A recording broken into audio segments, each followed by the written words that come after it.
Welcome back to the video. Today's video we have Bad Blood 2024 results.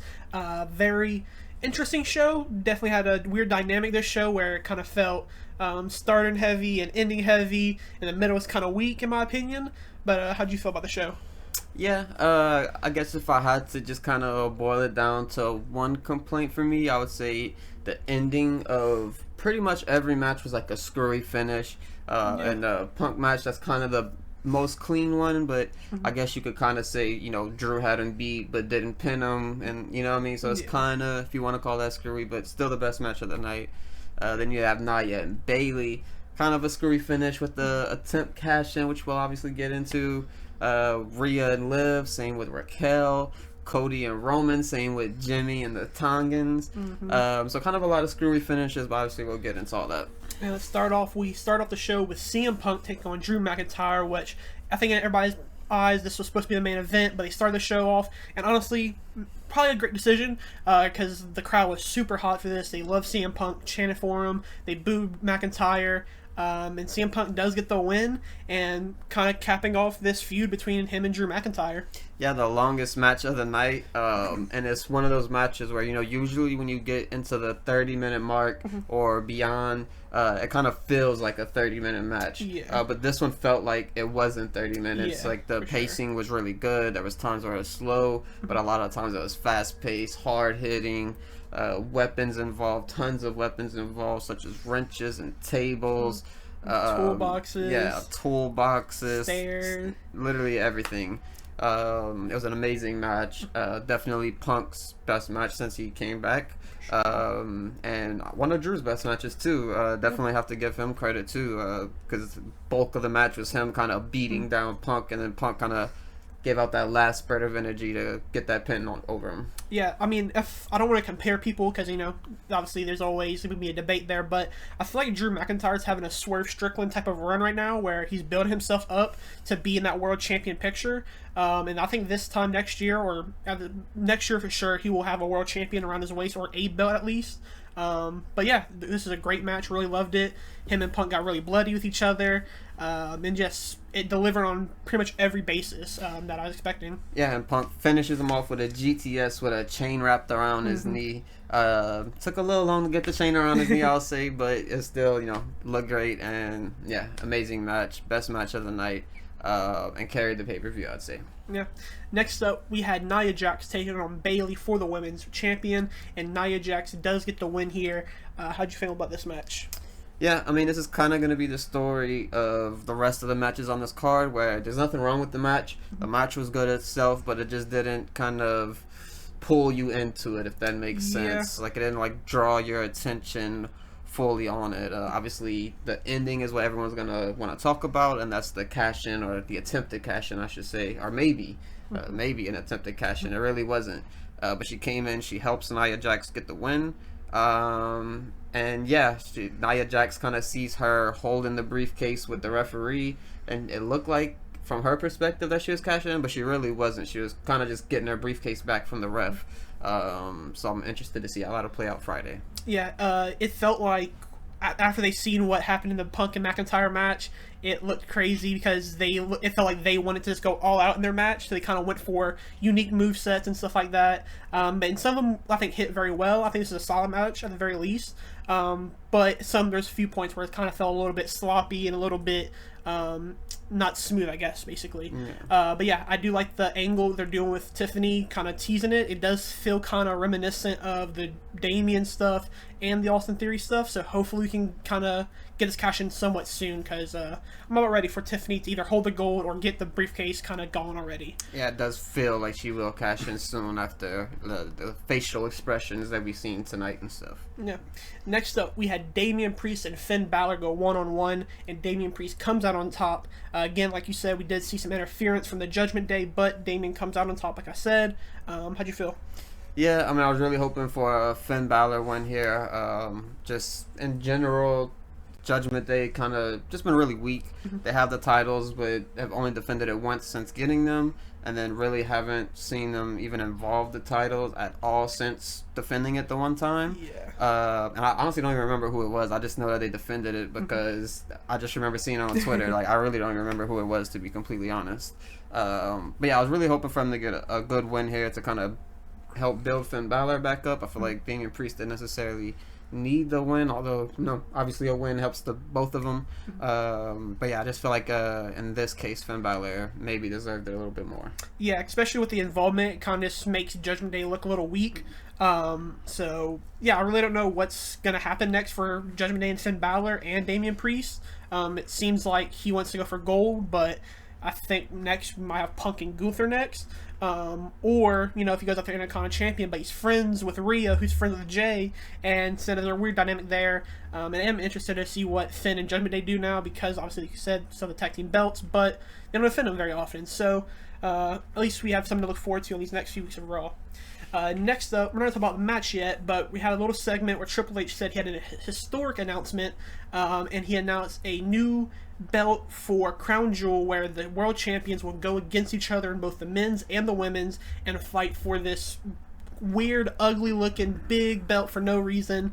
And yeah, how do you feel about the belt design, and how excited are we for like the matches that we're gonna get from this?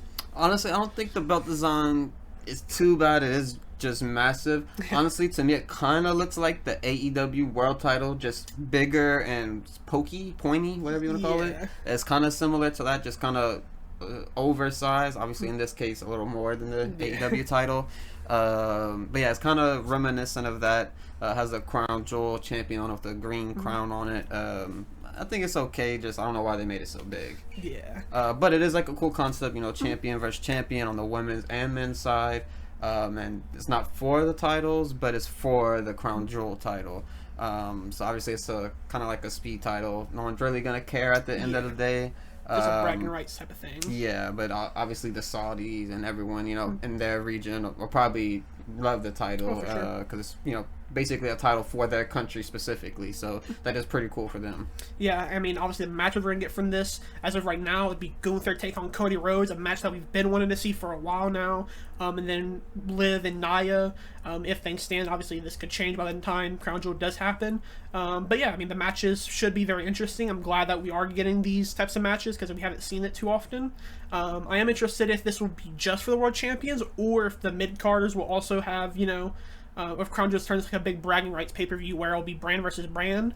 But either way, pretty cool segment. Gunther came out after that, and we seen an Atlanta native in the crowd by the name of Bill Goldberg, Gunther's childhood hero, who he did say he did have to lie about. And they had a little funny segment, maybe teasing a match between Gunther and Goldberg. Personally, I'm not too excited because I don't care about Goldberg in 2024. He's like 80 years old, so I don't really care. But I'm sure it will be a big moment if it does actually happen. Triple H did say during the press conference to never say never when asked about a Gunther Goldberg match. So yeah, maybe we'll see, maybe we won't. But yeah. Next up, let's get back into the matches where you had Rhea Ripley winning the match versus Liv Morgan. However, it was by DQ. As you mentioned earlier, Raquel Rodriguez is back. Triple H did name drop her as Raquel Gonzalez, which is weird. Maybe that's just an accident. But yeah, she does come back. And this match, to me, wasn't very great. I'll be honest. Yeah, just the whole thing with Dom. He was locked in a cage, but he still gets out of the cage. Didn't really see the point in that. The match itself wasn't great. Him falling out of the cage, I will say that was kind of funny, but scary. Oh yeah, yeah, you didn't know it was gonna happen, obviously. Yeah, I seen the chain inside the shark cage, and I was like, that's weird. I wonder that's there. And when I seen him drop, my heart literally dropped. I was like, oh, he's either gonna die or he's gonna get severely injured. And I was like, holy shit, that's. I got really scared for him, but obviously, thankfully, they did it a safe way, and just had him dangle down. And Rhea came out with the kendo stick, beat him like a piñata. And the way the Raquel interference happened was very goofy because the ref is coming out, and it looks like he was trying to ignore her and then call it, but then he realizes that, oh, I've already just seen what happened, that she interfered, so I have to call the match now. And then Raquel puts Liv on top of Rhea to get the visual pin, but the match was already over. So definitely an unfortunate situation for Raquel because this is supposed to be her big moment, but it kind of ended a little weird.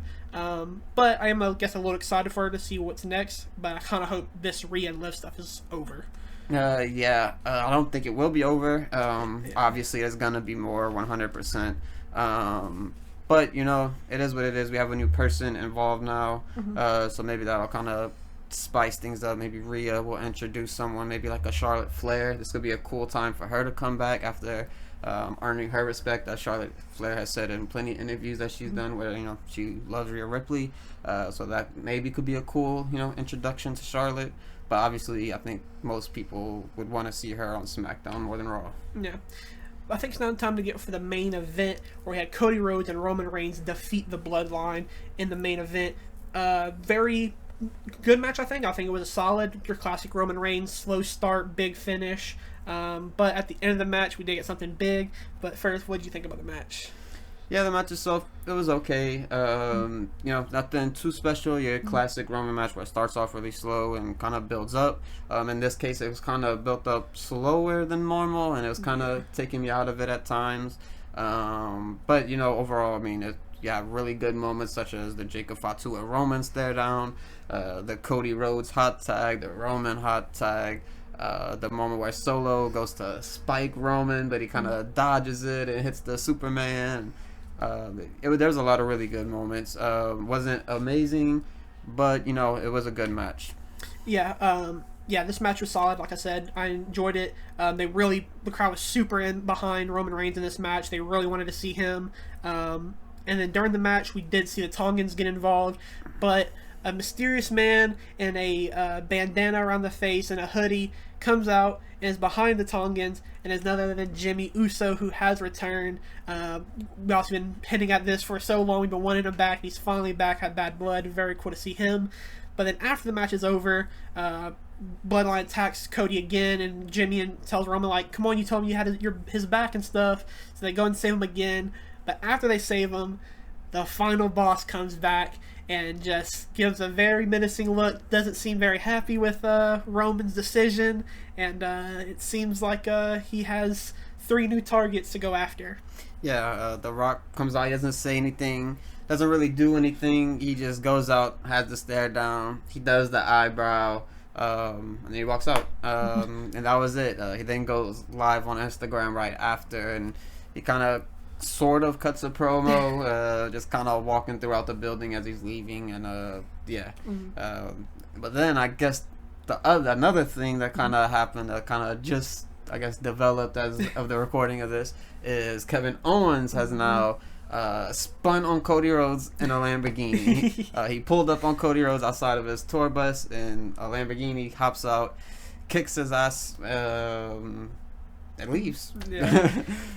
Just a very cool angle. I like how they did this, obviously, because in the previous SmackDown, Cody goes to talk to him and he says, no, this isn't the right time, I don't want to do it now. So it kind of makes sense that he did finally talk to him off camera, and then it happened the way it happened, Yeah, I do kind of wish this is on a SmackDown, though, but I'm sure we will see this on this upcoming SmackDown. But yeah, I do really like the angle and it is so cool that we couldn't do this, 10 or maybe like 20, 15 years ago, where we couldn't have something that happened off screen, off camera, and you had to rely on the fans to give you information. This is, no one would have known about this if it wasn't for the fans who are just crowding in the back lot trying to wait to get a picture with Cody Rhodes, or my theory is that's why they bought The Rock out to do it like that.